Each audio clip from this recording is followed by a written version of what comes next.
पति पत्नी को बड़ी सीख देने वाली कहानी। शादीशुदा लोग इस कहानी को जरूर सुने। एक बार किसी बात को लेकर पति और पत्नी में झगड़ा हो गया और पति ने अपनी पत्नी को एक के बाद एक कई थप्पड़ जड़ दिए। पत्नी ने भी गुस्से में आकर पति की तरफ चप्पल फेंक कर मारी। पति ने इसे अपनी मर्दानगी का विषय बना लिया, जिससे बात और भी बढ़ गई। रिश्तेदारों ने भी आग में घी का काम किया। लोगों ने कहा, जो पत्नी अपने पति को पति पत्नी को बड़ी सीख देने वाली कहानी। शादीशुदा लोग इस कहानी को जरूर सुने। एक बार किसी बात को लेकर पति और पत्नी में झगड़ा हो गया और पति ने अपनी पत्नी को एक के बाद एक कई थप्पड़ जड़ दिए। पत्नी ने भी गुस्से में आकर पति की तरफ चप्पल फेंक कर मारी। पति ने इसे अपनी मर्दानगी का विषय बना लिया, जिससे बात और भी बढ़ गई। रिश्तेदारों ने भी आग में घी का काम किया।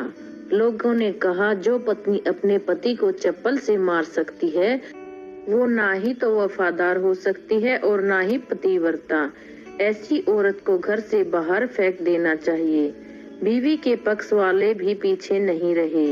उन्होंने कहा कि जो आदमी आज के जमाने में भी औरत पर हाथ उठाता है, उसे तो जेल भेज देना चाहिए। दोनों पक्षों ने एक दूसरे पर कोर्ट में केस दर्ज करवा दिए। पति ने अपनी पत्नी पर चरित्रहीन होने का आरोप लगा दिया तो पत्नी ने दहेज का आरोप पति पर लगा दिया। अब दोनों एक दूसरे से अलग रहने लगे थे। 3 साल तक केस चलता रहा। पति और पत्नी की आर्थिक स्थिति भी अब ठीक नहीं चल रही थी। जिन्हें वो अपना शुभचिंतक और रिश्तेदार समझते थे, उन्होंने पैसे की बात आने पर मुंह मोड़ लिया। कोर्ट ने अपना फैसला सुनाया और फैसला वही आया जिसका सबको इंतजार था, डाइवोर्स। सभी खुश थे, दोनों पक्षों के रिश्तेदार, उनके माँ बाप और उन दोनों के वकील। लेकिन 8 साल की सुखद शादी और एक बेटा होने के बाद मिले इस डाइवोर्स से पति और पत्नी दोनों दुखी थे। पति पत्नी डाइवोर्स के बाद जब कोर्ट से बाहर निकले तो एक दूसरे के सामने आए। पत्नी ने पति से कहा, अब तो तुम खुश होगे ना, तुम्हारे मन की जो हुई है, मुबारक हो। तुम भी तो आज जीत गई हो। मुझसे तलाक तो तुम्हें भी मिल गया है। कांग्रेचुलेशंस टू यू टू, पति ने कहा। पत्नी ने पति से पूछा, तलाक को तुम जीत समझते हो? अब दोनों चुप थे। थोड़ी देर चुप रहने के बाद पति ने कहा कि मुझे तुम्हें 8 लाख रुपए अभी और हर महीने 10,000 रुपए देने हैं, ऐसा कोर्ट का आदेश है। पति आगे कहता है, अभी मेरे पास पैसे नहीं है, इसलिए हमारा जो शहर में मकान है उसे मैं तुम्हारे नाम कर देता हूँ। पत्नी बोली, लेकिन उस मकान की कीमत तो 20 लाख की है। पति ने कहा, हाँ, लेकिन हमारा बेटा भी तो तुम्हारे पास है, आगे खर्चे भी बढ़ेंगे, इसलिए तुम्हें ज्यादा परेशानी नहीं होगी। पत्नी बोली, नहीं नहीं, बस तुम 8 लाख ही देना। अगर 8 लाख नहीं है तो भी कोई बात नहीं। फिर दोनों चुप हो गए। पति सोचने लगा, मेरी पत्नी कितनी भोली और समझदार है। ये वही है जो कम से कम खर्च में भी घर को चलाती थी और पैसे बचाकर मेरे जन्मदिन पर हमेशा मेरे लिए गिफ्ट लाती थी। कभी बीमार होता था तो भी दिन रात मेरा ख्याल रखती थी।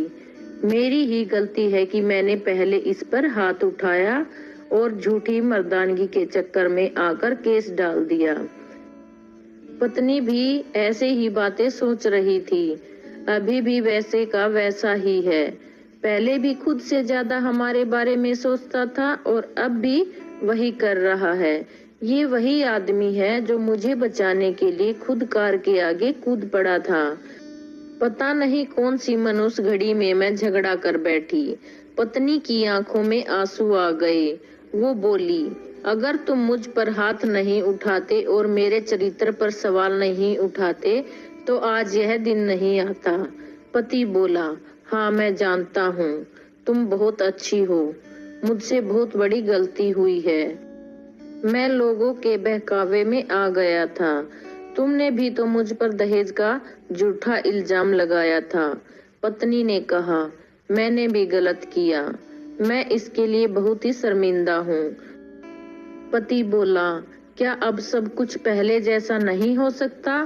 क्या मतलब? पत्नी बोली, मतलब कि हम फिर से पहले की तरह पति पत्नी बनकर सच्चे दोस्त बनकर नहीं रह सकते? पति बोला। पत्नी ने डाइवोर्स पेपर दिखाते हुए कहा, पर ये डाइवोर्स पेपर फाड़ देते हैं। पति ने डाइवोर्स पेपर फाड़ते हुए कहा। सभी हैरान थे, वकील, रिश्तेदार, माँ बाप। पति पत्नी दोनों एक दूसरे के हाथों में हाथ पकड़े अपने घर की तरफ चले गए। ये कहानी हर उस पति पत्नी के लिए बड़ी सीख है जो छोटी छोटी बातों पर लड़ते हैं और इन झगड़ों को बड़ा बनाकर अलग होने का डिसीजन लेते हैं। प्यार और झगड़ा तो एक सिक्के के दो पहलुओं की तरह है। दोनों को स्वीकार करना होगा, तभी ये पवित्र रिश्ता उनकी मंजिल तक पहुंचेगा। अगर आपको हमारी ये कहानी अच्छी लगे तो हमारी वीडियो को लाइक